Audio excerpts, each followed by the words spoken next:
जाते हैं तो उनको बीजेपी की तरफ से धमकियां आती हैं और 850 से 1100 आज सिलेंडर एक मिल रहा है। हर चीज की जो है मजबूरियां रहती है। कुछ टाइम पे ऐसा हुआ कि पार्टी में थोड़ी हलचल हुई, बहुत सारे जवानों की, बहुत सारे बुजुर्गों की जो है वो यहाँ पर कुर्बानियां लगी हैं। अस्सलाम वालेकुम आदाब, मैं जाफर चौधरी और आप देख रहे हैं द न्यूज़ वर्ल्ड। इस वक्त हमारे साथ खुसूसी बातचीत करने के लिए मौजूद हैं यूथ क्लब छात्रों के प्रेसिडेंट और एआईपीसीसी के सीनियर वर्कर ईसा मलिक साहब। आइए हम इनसे जानेंगे। आज आपको बाखूबी मालूम है, हमने आपको दिखाया कि जो कांग्रेस की मीटिंग छात्रों में हो रही थी उसके बारे में भी और बाकी सियासती सवालात हम इनसे पूछेंगे, देखेंगे इनका इस बारे में क्या कहना है। ईसा साहब, सबसे आपका द न्यूज़ वर्ल्ड में स्वागत है। जी, अस्सलाम वालेकुम चौधरी साहब, आपका बहुत बहुत शुक्रिया अदा करता हूं कि आपने अपना कीमती टाइम निकाल कर जो है आपने यहाँ सुनने के लिए पहुंचे और बहुत ही शॉर्ट पीरियड में हमने आपको कन्वे किया और आप यहाँ पर आए। और हम उम्मीद करते हैं जो भी आप उनसे सवाल पूछेंगे उनका इंशाअल्लाह ताला हम ईमानदारी और सच्चाई से आपको जवाब देंगे। तो बहुत बहुत शुक्रिया आपका। ईसा साहब, मैं आपसे जानना चाहूंगा कि जैसे आपको बाखूबी मालूम है कि सरूरी साहब ने जो है कि कांग्रेस का दामन दोबारा थाम लिया है, और ये जब आपको ये सब आपको सुनने में मिला तो आपको कैसा महसूस हुआ? चौधरी साहब, अगर एक्स कैबिनेट मिनिस्टर रहे हैं, 3 बार यहाँ पे कंटिन्यू मुसलसल जीत के आए हैं एमएलए, तो बहुत ज्यादा खुशी भी हुई, बहुत ज्यादा इत्मीनान हासिल हुआ कि हमारे जो हर दिल अजीज लीडर जनाब मोहम्मद सरूरी साहब एक बार फिर से जो है वो ऑल इंडियन नेशनल कांग्रेस में जो है अपनी शमूलियत इख्तियार करने जा रहे हैं। तो जाहिर सी बात है कि एक वर्कर के लिए एक हम उनके हार्डकोर वर्कर रहे हैं और इंशाल्लाह अपनी आखिरी सांस तक पार्टी के लिए गुलाम मोहम्मद सरूरी साहब के लिए काम करेंगे। तो यही कहूंगा कि बहुत ज्यादा खुशी हुई और इत्मीनान हासिल हुआ कि एक बार फिर से गुलाम मोहम्मद सरूरी साहब जो है वो कांग्रेस में शमूलियत करने जा रहे हैं। तो यही कहना चाहूंगा। आपसे मेरा सवाल रहेगा कि आपका जो जज्बा है ये कांग्रेस पार्टी के लिए, ये किस बात को लेकर है? ये किस चीज को देखकर आप कांग्रेस की इतनी सपोर्ट कर रहे हैं?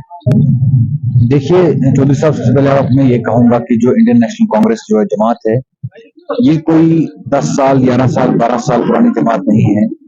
इस जमात की तश्कील, इस जमात को यहाँ तक पहुंचाने के लिए बहुत सारे लोगों ने अपनी जिंदगियां सरफ कर दी और वाहिद एक ऐसी जमात है जो एक सेकुलर जमात जिसको आप कहेंगे। आप पूरे इंडिया में बात कीजिए, ऑल इंडियन नेशनल कांग्रेस की जो प्रॉपर एक तारीख रही, तो उसके बावजूद हम यहाँ की खुसूसन बात करूं तो इंद्रवाल अपने कॉन्स्टिट्यूंसी की, यहाँ से गुलाम मोहम्मद सरूरी साहब जो हैं वो 3 बार इसी जमात से इलेक्शन लड़े और जीते भी हैं। तो इस जमात को यहाँ तक पहुंचाने में बहुत सारे जवानों की, बहुत सारे बुजुर्गों की जो है वो यहाँ पर कुर्बानियां लगी हैं। तो यही एक जज्बा है कि हमने भी इस जमात को जो अपना टाइम दिया, अपना इस एक कहूंगा कि गोल्डन टाइम हम इस जमात को दे रहे हैं।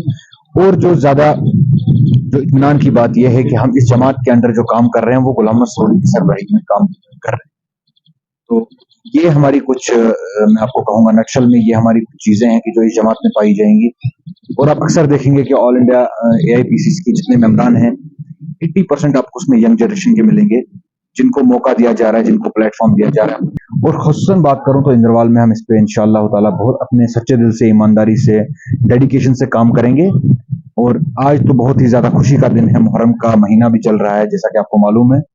और हाल ही में 27 तारीख को जो है सरूरी साहब ने कांग्रेस भवन श्रीनगर में जो है वापसी अपनी इसमें पार्टी में शमूलियत की। तो बहुत खुशी का दिन है, बहुत खुशी का मौका है। और आज जैसा कि आपको मालूम है हमने यहाँ पर डीआरसी छात्रों में जो है, तो यही सब वजूहत है कि हम इस कांग्रेस पार्टी को जो अपना टाइम दे रहे हैं, अपनी एनर्जी, अपना सब कुछ वक्फ कर रहे हैं। जी, मैं आपको पूछना चाहूंगा कि अभी की अगर हम सरकार की जो बात करें, आप इंदरवाल के रहने वाले हैं, आप बाखूबी इंदरवाल की हर एक हालात से जो है वाकिफ हैं, और यहीं अगर हम भाजपा की बात करें तो हमारे किश्तवाड़ में ही भाजपा की एमएलए हैं। तो आपको जो इन्हें इलेक्शन जीते हुए 9 से 10 महीने हुए, तो आपको क्या लगता है कि इनके जीतने के बाद कुछ बदलाव आपको देखने को मिला या कुछ ऐसा हुआ जो आवाम की बेहतरी के लिए हो?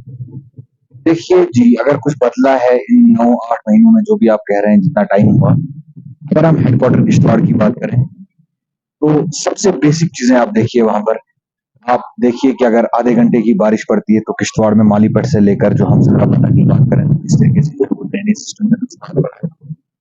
आप हॉस्पिटल की बात कीजिए, कोई वहां पर हमारे बहुत सारे सोशल एक्टिविस्ट जो वहां पर जाते हैं, जो दिन रात लोगों की खिदमत में हैं, वो वहां पर जाते हैं तो उनको बीजेपी की तरफ से धमकियां आती हैं और उनकी जो यहाँ पर पुलिस जो है वो उनको अरेस्ट करती है। और ज्यादा मैं किश्तवाड़ हेडक्वार्टर के बारे में नहीं जानना चाहूंगा, वहां पर आप उन लोगों से पूछिए जो वहां पर वहां के रिहाइश हैं। मैं बात करूंगा अपने ब्लॉक, अपने छात्रों की। तो यहाँ पर क्या बदला है, जो इन्होंने अपने एनसी ने जो अपने मैनिफेस्टो में कहा, जो वादे किए, 12 गैस सिलेंडर मुफ्त मिलेंगे। आप देखिए कि 850 से 1100 आज सिलेंडर एक मिल रहा है। जो 200 यूनिट बिजली फ्री का जो इन्होंने वादा किया, वहां पर आप देख रहे हैं स्मार्ट मीटर इंस्टॉलेशन जो है अभी जारी है। और जैसा कि आपको मालूम होगा कि अभी हमारे यहाँ डोगा से लेकर पूरे मार्केट एरिया में, ये अर्ज कर रहा था आपसे कि आप देखिए जो अभी डोगा से लेकर पूरे मार्केट एरिया में जो है वो स्मार्ट मीटर की इंस्टॉलेशन जारी है। जहाँ की एक छोटे से छोटा दुकानदार जो एक वेंडर है हमारा, वो लोन निकाल कर बैंक से अपना अवेल करके लोन एक छोटी सी शॉप ओपन करता है, उसको किराया भरना मुश्किल हो रहा है और उसके बावजूद कहाँ वो अपने उस वादे को पूरा करते। वो इन एडिशन क्या कर रहे हैं कि स्मार्ट मीटर जो इंस्टॉल किए जा रहे हैं। और आप देखिए छात्रों में क्या बदला है, 9 महीने हो चुके हैं, कुछ भी नहीं बदला है।